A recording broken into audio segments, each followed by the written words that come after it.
कहानी की शुरुआत में हम ईडन नाम के एक लड़के को देखते हैं जो अपने अपार्टमेंट में सो रहा होता है। तभी उसकी आंख एक अजीब सी आवाज से खुलती है, जिसे सुनकर ईडन बहुत ज्यादा घबरा जाता है और वो सीधा जाकर दरवाजे में बने एक छोटे से होल से बाहर देखने लगता है, लेकिन बाहर कोई भी नहीं होता। जिसके बाद ईडन आकर टीवी ऑन कर देता है, मगर टीवी पर सिग्नल नहीं आ रहे थे और स्क्रीन पर एक इमरजेंसी वार्निंग चल रही थी। ये देखकर ईडन को कुछ अजीब लगता है कि अचानक सिग्नल कैसे चले गए और ये इमरजेंसी वार्निंग क्यों आ रही है। वो ये सोच ही रहा होता है कि तभी उसे बाहर से लोगों के तेज चिल्लाने की आवाज आने लगती है। वो फौरन खिड़की की तरफ भागता है और जैसे ही वो अपनी बालकनी में पहुंचता है तो उसके होश उड़ जाते हैं। वो देखता है कि लोग यहाँ वहाँ भाग रहे हैं, जैसे कुछ बड़ा होने जा रहा हो। ईडन को कुछ समझ नहीं आ रहा होता कि यह सब क्या चल रहा है और तभी वह देखता है कि एक हेलीकॉप्टर उसके पास वाली बिल्डिंग से टकराकर क्रैश हो गया है। ये देखकर ईडन के पैर तले जमीन खिसक जाती है और तभी उसकी नजर नीचे एक बच्ची पर पड़ती है जो भीड़ में शायद खो गई थी और अकेली खड़ी थी। ईडन उसे देखकर लोगों को उस बच्ची की मदद के लिए चिल्लाने लगता है, लेकिन अगले ही पल वो छोटी बच्ची अपने आसपास के लोगों पर हमला करना शुरू कर देती है और लोगों को काटने लगती है। यह देखकर ईडन समझ जाता है कि लोग ज़ॉम्बी बनते जा रहे हैं। डर के मारे ईडन जल्दी से बालकनी से निकलकर अपने अपार्टमेंट में घुस जाता है और तभी वहाँ एक आदमी ईडन के घर आता है, जिसे देखकर ईडन बहुत ज्यादा डर जाता है क्योंकि ईडन समझ रहा था कि यह भी ज़ॉम्बी है। दरअसल यह ईडन का पड़ोसी होता है और वह ईडन को बताता है कि डरो मत, मैं ज़ॉम्बी नहीं हूँ। वह कहता है कि मेरे सभी दोस्त ज़ॉम्बी बन गए हैं और उन्होंने मुझ पर हमला कर दिया था, लेकिन मैं उनसे खुद को बचाते हुए तुम्हारे घर में घुस गया। इसके बाद ईडन का पड़ोसी बाथरूम का पूछता है। ईडन उसे बाथरूम का रास्ता बता देता है और जब वह बाथरूम की तरफ जा रहा होता है तब ईडन उसकी गर्दन पर ज़ॉम्बी के काटने का निशान देख लेता है, जिसे देखकर ईडन समझ जाता है कि इसका पड़ोसी अब जल्द ही ज़ॉम्बी बनने वाला है। इसलिए ईडन अपनी सेफ्टी के लिए एक चाकू उठा लेता है। कुछ देर बाद ईडन का पड़ोसी बाथरूम से होकर आता है और वह ईडन के हाथ में चाकू देखकर समझ जाता है कि ईडन मुझे ज़ॉम्बी समझकर मारने वाला है। तब वह ईडन से कहता है कि देखो, मैं ज़ॉम्बी नहीं हूँ। यह कहते ही उसकी आंखें बदलने लगती हैं और यह देखकर ईडन समझ जाता है कि इस पर वायरस का असर होने लगा है। तब ईडन अपने पड़ोसी से कहता है कि मेरे घर से निकलो, नहीं तो मैं तुम्हें मार दूंगा। अब न चाहते हुए भी ईडन का पड़ोसी उसके घर से निकल जाता है। जब ईडन दरवाजे के होल से देखता है तो वहाँ मौजूद ज़ॉम्बी ईडन के पड़ोसी पर टूट पड़ते हैं। यह देखकर ईडन बहुत ज्यादा घबरा जाता है और वह जल्दी से दरवाजे को अच्छी तरह से लॉक कर देता है। कुछ देर बाद जब थोड़ी शांति होती है तो वो न्यूज रिपोर्ट सुनता है जो इस इन्फेक्शन के बारे में बता रहे होते हैं। रिपोर्टर बताती है कि यह वायरस पूरे शहर में फैल चुका है, इसलिए जो कोई भी इस वायरस से इन्फेक्टेड नहीं हुआ है उसे चाहिए कि वह बाहर बिल्कुल भी न निकले और अपने घर की सभी खिड़कियां और दरवाजे बंद करके अपने घर में रहे। यहाँ ईडन अपनी फैमिली को कॉल करने की कोशिश करता है, लेकिन सारी लाइनें बिजी होती हैं। जब वह अपनी मैसेज बॉक्स चेक करता है तो उसे अपने पेरेंट्स के कुछ मैसेज मिलते हैं। ईडन के पेरेंट्स ने मैसेज में लिखा था कि पूरे शहर में ज़ॉम्बी फैल चुके हैं, जिस वजह से हमें तुम्हारे पास आने में टाइम लगेगा, इसलिए तुम घर से बाहर बिल्कुल भी मत निकलना और हमारा इंतजार करना। इस तरह से शाम हो जाती है। ईडन अपनी बालकनी में बैठकर बाहर का नजारा देखने लगता है। बाहर पूरा शहर वीरान हो चुका था और हर जगह आग लगी हुई थी। ये सब देखकर ईडन पूरी तरह से टूट जाता है और वो सोचने लगता है कि इस तरह के हालात में आखिर वो अकेले कैसे जिंदा रहेगा। अब ईडन इन मुश्किल हालात में सरवाइव करने के लिए वो अपने पूरे अपार्टमेंट में छोटे छोटे मोटिवेशनल नोट्स लगा देता है, ताकि इन नोट्स को देखकर उसे हिम्मत मिलती रहे, और वो मिरर पर डे 1 लिख देता है। ईडन को पता चल जाता है कि यह ज़ॉम्बी वायरस कई महीनों तक भी चल सकता है, इसलिए वह इन मुश्किल हालात में घर में अपने लिए एक सेफ जगह बना लेता है ताकि वो हर आने वाले खतरे के लिए तैयार रहे।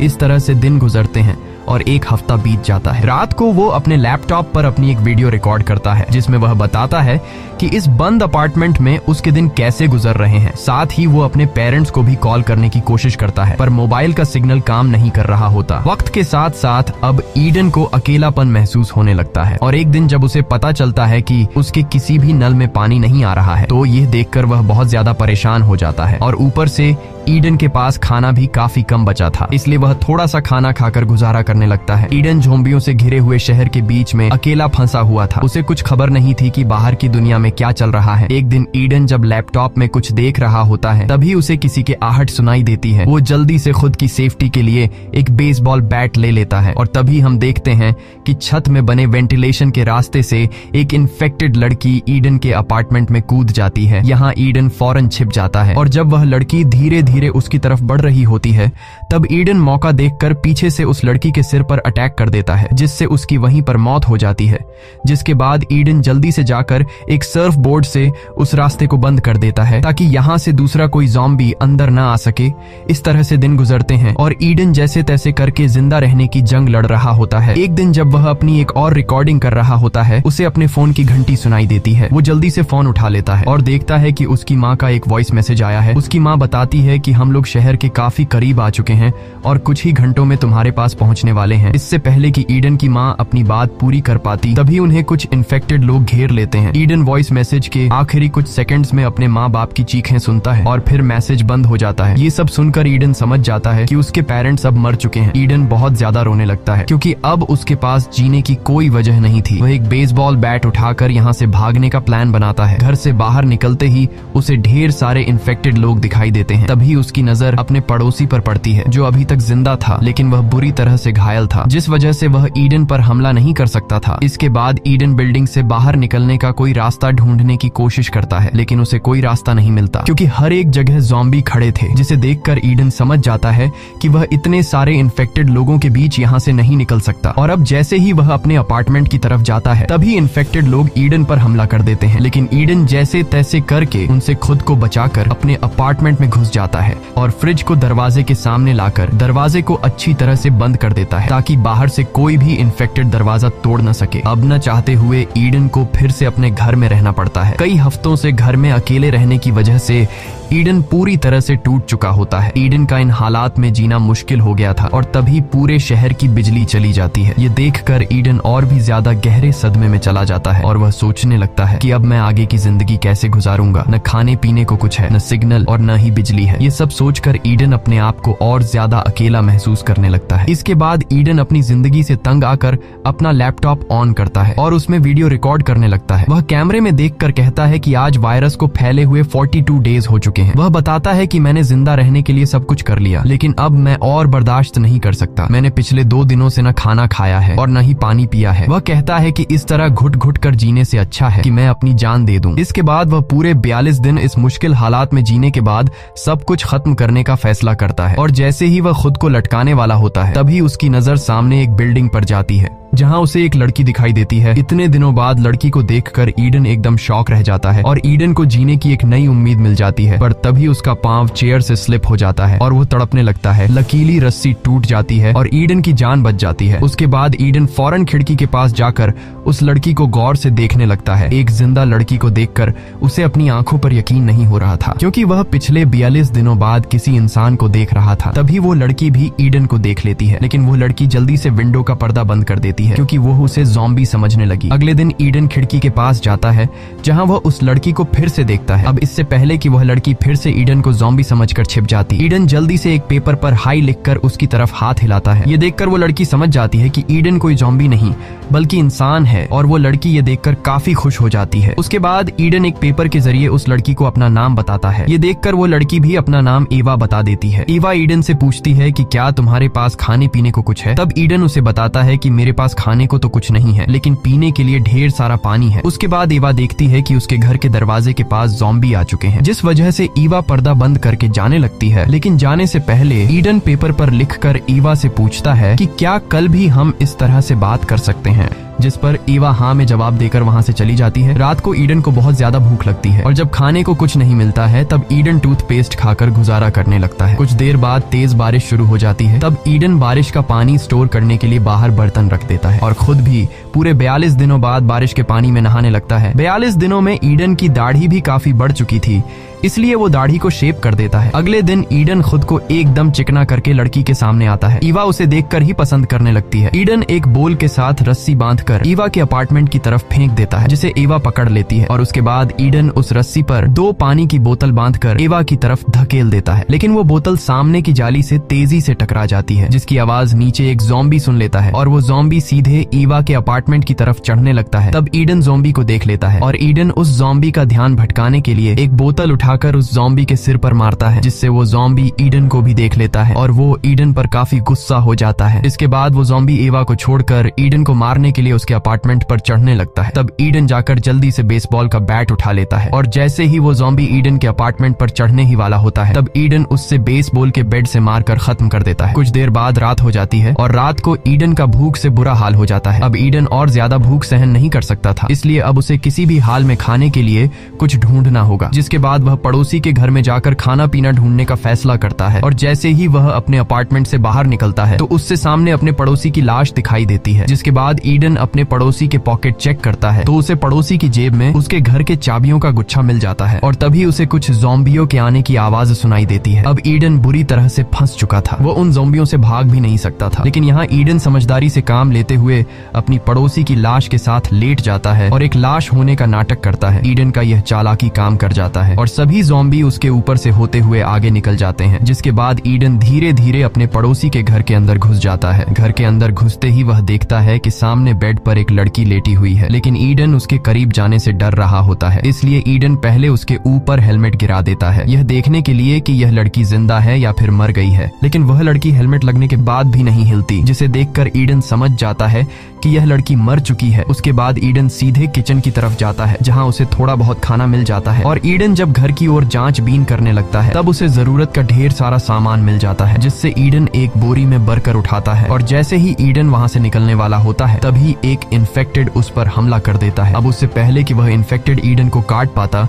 तभी ईडन एक टेबल लैंप से ज़ॉम्बी के सिर पर वार करता है, लेकिन इस वार से उस ज़ॉम्बी का ज्यादा कुछ बिगड़ नहीं पाता और अब भी वह ईडन पर हमला करने लगता है। तब ईडन आइस एक्स का इस्तेमाल करके उस इन्फेक्टेड को हमेशा के लिए खत्म कर देता है। इसके बाद जब वो बाहर निकलता है तो वो देखता है कि बाहर कई सारे ज़ॉम्बी खड़े हैं, जहां ईडन धीरे धीरे उन ज़ॉम्बी से बचते हुए अपने अपार्टमेंट में घुस जाता है। घर आते ही वो जल्दी से अपने कपड़े उतार देता है और अपनी बॉडी को चेक करने लगता है कि कहीं मुझे ज़ॉम्बी ने तो काटा नहीं है, लेकिन उसकी बॉडी पूरी तरह से सेफ थी। ये देखकर ईडन खुश हो जाता है। इसके बाद वो पड़ोसी के घर से लाए बैग को चेक करता है, जिसमें उसे 2 वॉकी टॉकी मिलती हैं, जिसे देखकर ईडन फैसला कर लेता है कि इनमें से एक वॉकी टॉकी वो ईवा को दे देगा ताकि ईवा मेरे साथ कांटेक्ट कर सके। इसके बाद ईडन अपने कपड़ों से एक रस्सी बनाकर बालकनी से नीचे उतरने लगता है। जैसे ही वो जमीन पर पहुंचता है ईडन चुपचाप आगे बढ़ने की कोशिश करता है। ईडन के आसपास ढेर सारे ज़ॉम्बी खड़े होते हैं। तब ईडन चुपके से एक वॉकी टॉकी ईवा के अपार्टमेंट में फेंक देता है, जिसकी आवाज इन्फेक्टेड लोग सुन लेते हैं और वो इन्फेक्टेड ईडन के पीछे लग जाते हैं। ईडन जल्दी से एक बालकनी पर चढ़कर छिप जाता है। रात का अंधेरा होने की वजह से वो ज़ॉम्बी ईडन को देख नहीं पाते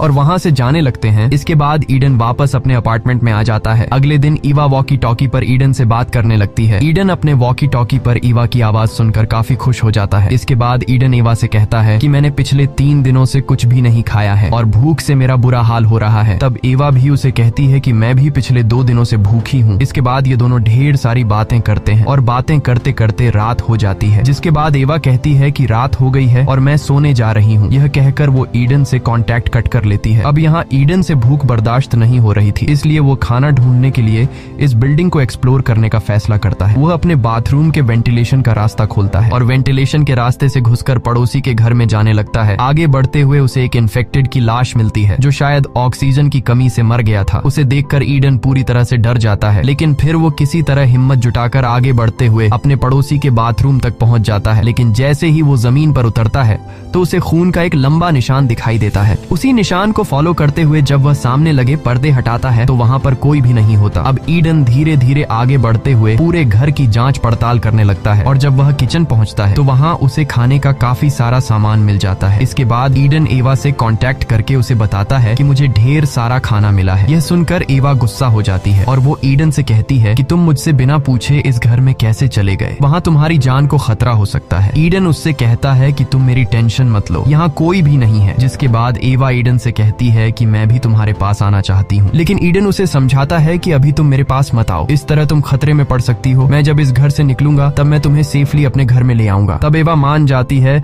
और ईडन से कहती है कि अपना ख्याल रखना। ईडन को अब खाना मिल चुका था, इसलिए वह वापस अपने अपार्टमेंट में जाने का सोचता है, पर तभी उसकी नजर सामने की दीवार में बने एक बड़े होल पर पड़ती है और जब वह उस सुरंग के करीब जाता है तो वहाँ उसे किसी के आस पास होने का एहसास होता है। ईडन जैसे ही पीछे मुड़ता है तो उसके पीछे एक बूढ़ा आदमी खड़ा होता है जिसके हाथ में एक नुकीला भाला होता है। ये दोनों एक दूसरे को देखने के बाद समझ जाते हैं कि ये दोनों ज़ॉम्बी नहीं हैं। जिसके बाद वो बूढ़ा आदमी अपना हथियार नीचे कर लेता है और वो ईडन से पूछता है कि तुम यहाँ क्या कर रहे हो, जिस पर ईडन जवाब देता है कि मैं यहाँ बस खाना ढूंढने के लिए आया था। तब वो ईडन से पूछता है कि तुम वॉकी टॉकी पर किससे बात कर रहे थे। यहाँ ईडन झूठ बोलता है कि मैं अकेले ही खुद को मोटिवेट करने के लिए बात कर रहा था। अब यहाँ वो बूढ़ा आदमी ईडन के साथ काफी अच्छे से पेश आता है और ईडन से कहता है कि तुम जितना चाहो खाना ले सकते हो। यहाँ वो बूढ़ा आदमी ईडन को प्लेट में खाने के लिए कुछ देता है। कई दिनों से भूखा होने की वजह से ईडन भी बिना कुछ सोचे समझे उसे खाने लगता है। कुछ देर बाद वो बूढ़ा आदमी ईडन से कहता है कि अलमारी से मेरे लिए एक बोतल उठाकर दो। लेकिन जैसे ही ईडन बोतल उठाने के लिए मुड़ता है तभी पीछे से वो बूढ़ा आदमी बेसबॉल के बैट से उसके सिर पर वार करता है, जिससे ईडन बेहोश हो जाता है। और कुछ मिनट बाद जब ईडन को होश आता है तो वह खुद को एक इन्फेक्टेड औरत के सामने पाता है जो एक जंजीर से बंधी हुई होती है। डर के मारे ईडन अब यहाँ से निकलना चाहता था, लेकिन तभी ईडन देखता है कि उसके भी हाथ पैर बंधे हुए हैं। कुछ देर बाद वो बूढ़ा आदमी ईडन के सामने आता है और वो बूढ़ा आदमी ईडन को बताता है कि ये औरत मेरी पत्नी है जो अब इन्फेक्टेड हो चुकी है। वो बूढ़ा आदमी कहता है कि मैं अपनी पत्नी से बहुत ज्यादा प्यार करता हूँ, जिसे मैं किसी भी कीमत पर खोना नहीं चाहता, और मेरी पत्नी एक हफ्ते से भूखी है, लेकिन आज उसकी भूख मिटने वाली है क्योंकि आज मैं तुम्हें उसका खाना बनाने वाला हूँ। जिसके बाद वो बूढ़ा आदमी ईडन को कुछ दवाइयाँ देता है और कहता है कि ये दवाई तुम खा लो, जिससे तुम्हारी बॉडी सुन्न हो जाएगी और मरते वक्त तुम्हें दर्द महसूस नहीं होगा। लेकिन ईडन ऐसा करने से साफ मना कर देता है और उस बूढ़े आदमी से कहता है कि तुम्हारी पत्नी इस तरह से जिंदा नहीं रह पाएगी और वह खुद मरने के लिए चिल्ला रही है, इसलिए तुम्हें चाहिए कि तुम अपनी बीवी को मारकर उसे इस नरक जैसी जिंदगी से आजादी दिलाओ। लेकिन उस बूढ़े आदमी की मेंटल कंडीशन ठीक नहीं थी, इसलिए वह ईडन से कहता है कि चुपचाप इस दवाई को खा लो, वरना मुझे तुम्हें बेहोश करने के और भी तरीके आते हैं। यहाँ ईडन इस दवाई को खाने से इनकार कर देता है, जिसके बाद वो बूढ़ा आदमी ईडन को बेहोश करने के लिए अपना औजार लेने जाता है। यहाँ ईडन समझ जाता है कि अगर मैंने अभी कुछ नहीं किया तो जल्द ही मैं मारा जाऊंगा, इसलिए वह जैसे तैसे करके खुद को छुड़ा लेता है और दरवाजे के पीछे छिप जाता है। अब जैसे ही वो बूढ़ा आदमी ईडन को मारने के लिए आता है तब ईडन बड़ी चालाकी से उस बूढ़े आदमी को पकड़कर उसी की पत्नी के पास धकेल देता है, जिसके बाद उस बूढ़े आदमी की अपनी पत्नी उस पर हमला कर देती है और उसे काटने लगती है। यहाँ ईडन उन दोनों को अंदर छोड़कर कमरे का दरवाजा बंद कर देता है और अपना सामान पैक करके अपने अपार्टमेंट की तरफ निकल पड़ता है। तब ईवा वॉकी टॉकी के जरिए उसे बताती है कि मेरे अपार्टमेंट में इन्फेक्टेड लोग घुस चुके हैं। यह सुनकर ईडन जल्दी से ईवा को बचाने के लिए उसके अपार्टमेंट की तरफ जाने लगता है। ईडन जब अपने अपार्टमेंट की बालकनी पर जाता है तो उसे सामने ईवा दिखाई देती है। वो देखता है कि ईवा बालकनी में फंस चुकी है और उसके पास अब निकलने का कोई रास्ता नहीं बचा। अब यहाँ ईडन ईवा को बचाने के लिए चादरों से बनी रस्सी का इस्तेमाल करके नीचे उतरने की कोशिश में नीचे गिर जाता है और तभी एक इन्फेक्टेड उस पर हमला करने के लिए उसकी तरफ दौड़ता है। अब ईडन खुद को बचाने के लिए शॉटगन उठाकर उस इन्फेक्टेड को मार देता है, लेकिन गोली की आवाज बिल्डिंग में मौजूद ढेर सारे इन्फेक्टेड लोग सुन लेते हैं और वो इन्फेक्टेड ईडन को मारने के लिए ऊपर बिल्डिंग से कूदने लगते हैं। अब यहाँ ईडन खुद को बचाने के लिए सीधा ईवा के अपार्टमेंट की तरफ दौड़ता है, जहाँ ईवा भी ऊपर से उसके लिए चादरों से बनी एक रस्सी फेंकती है। ईडन अब इस रस्सी के सहारे ऊपर चढ़ने लगता है, लेकिन तभी एक इन्फेक्टेड भी उस रस्सी को पकड़कर ईडन के पीछे चढ़ने लगता है। अब यहाँ ईडन समझदारी से काम लेते हुए एक अपार्टमेंट की बालकनी में छलांग लगाता है और जल्दी से एक चाकू की मदद से रस्सी काट देता है, जिससे वह इन्फेक्टेड काफी ऊंचाई से नीचे गिरकर मर जाता है। अब यहाँ ईवा भी नीचे ईडन के पास कूद जाती है और अब ये दोनों मिल चुके थे। ईडन ईवा से कहता है कि यहाँ रहना ठीक नहीं है, अगर हम यहाँ रहे तो जल्दी ही इन्फेक्टेड हमें पकड़ लेंगे। जिसके बाद ये दोनों इस जगह से निकलने के लिए आगे बढ़ते हैं और ज़ॉम्बी से लड़ने के लिए तैयार हो जाते हैं। जब ये दोनों अपार्टमेंट के दरवाजे तक पहुंचते हैं तब ये दोनों समझदारी से काम लेते हुए दरवाजा खोलकर दरवाजे के पीछे छिप जाते हैं। दरवाजा खुलते ही कुछ इन्फेक्टेड लोग उन्हें बिना देखे गुस्से में अपार्टमेंट के अंदर आ जाते हैं और ये दोनों मौके का फायदा उठाते हुए वहां से निकल जाते हैं। यहाँ ईडन इस अपार्टमेंट के दरवाजे का लॉक भी तोड़ देता है ताकि जो ज़ॉम्बी इन दोनों को मारने के लिए अपार्टमेंट के अंदर घुसे थे वे दोबारा उन्हें मारने के लिए बाहर ना आ सके। अब ये लोग यहाँ से तो बचकर निकल जाते हैं, लेकिन रास्ते में एक और ज़ॉम्बी ईडन पर अटैक कर देता है। यहाँ इन दोनों के बीच काफी देर तक फाइट होती है और आखिर में ये दोनों सीढ़ियों से नीचे गिर जाते हैं। यहाँ एवा हिम्मत जुटाकर उस इन्फेक्टेड को मार देती है। अब ये दोनों फिर से अपने अपार्टमेंट की तरफ बढ़ने लगते हैं और रास्ते में कई इन्फेक्टेड को मार डालकर आगे बढ़ते हैं। अब ईडन अपने अपार्टमेंट के काफी करीब आ चुका होता है और जैसे ही ये दोनों अपने अपार्टमेंट में घुसने वाले होते हैं कि तभी पीछे से एक बहुत ही ताकतवर इन्फेक्टेड आ जाता है। यहाँ ईडन अपनी जान की परवाह किए बिना ईवा को अपार्टमेंट के अंदर कर देता है और खुद उस ताकतवर इन्फेक्टेड से लड़ने लगता है। कुछ देर बाद ईडन घबराते हुए अपार्टमेंट के अंदर आता है और दरवाजे को लॉक करके अलमारी को दरवाजे के सामने लगा देता है ताकि इन्फेक्टेड दरवाजा न तोड़ सके। अब यहाँ ईडन एवा को खुद से दूर रहने के लिए कहता है और उसे बेसबॉल का बैट पकड़ाकर कहता है कि मुझे मार डालो क्योंकि मैं इन्फेक्टेड हो चुका हूँ। जल्द ही मैं अपने आप पर कंट्रोल खो दूंगा और मैं नहीं चाहता कि इन्फेक्टेड होने के बाद कहीं मैं तुम्हें नुकसान न पहुंचा दूं, इसलिए तुम्हें मुझे मारना होगा। लेकिन एवा ऐसा करने से मना कर देती है क्योंकि ईडन ने उसे बचाने के लिए अपनी जान खतरे में डाल दी थी। अब जब एवा ईडन को मारने से मना कर देती है तब ईडन बिल्डिंग से कूदकर खुद की जान लेने का फैसला करता है। यहाँ ईडन एवा से कहता है कि तुम वेंटिलेशन के रास्ते से होते हुए मेरे पड़ोसी के घर चले जाना जहाँ तुम्हें ढेर सारा खाना मिलेगा। अब यहाँ कूदने से पहले ईडन जब अपनी शर्ट उतारता है और अपनी बॉडी को चेक करने लगता है तब उसे अपनी बॉडी पर किसी भी तरह का काटने का निशान नजर नहीं आता, यानी कि उसको ज़ॉम्बी ने नहीं काटा था। ये देखकर उसकी खुशी का ठिकाना नहीं रहता। जिसके बाद ये दोनों एक दूसरे को गले लगाते हैं और ये दोनों अब एक साथ मिलकर तब तक इस बिल्डिंग में सरवाइव करने का फैसला करते हैं जब तक ये ज़ॉम्बी वायरस खत्म नहीं हो जाता। मूवी के एंड में हमें टीवी पर दिखाया जाता है कि गवर्नमेंट ने इस वायरस का वैक्सीन ढूंढ लिया है और अब जल्दी ही हालात फिर से नॉर्मल हो जाएंगे। इसी के साथ ये कहानी खत्म हो जाती है। अगर आपको ये वीडियो अच्छी लगी हो तो हमारे चैनल को सब्सक्राइब और वीडियो को लाइक जरूर कीजिएगा।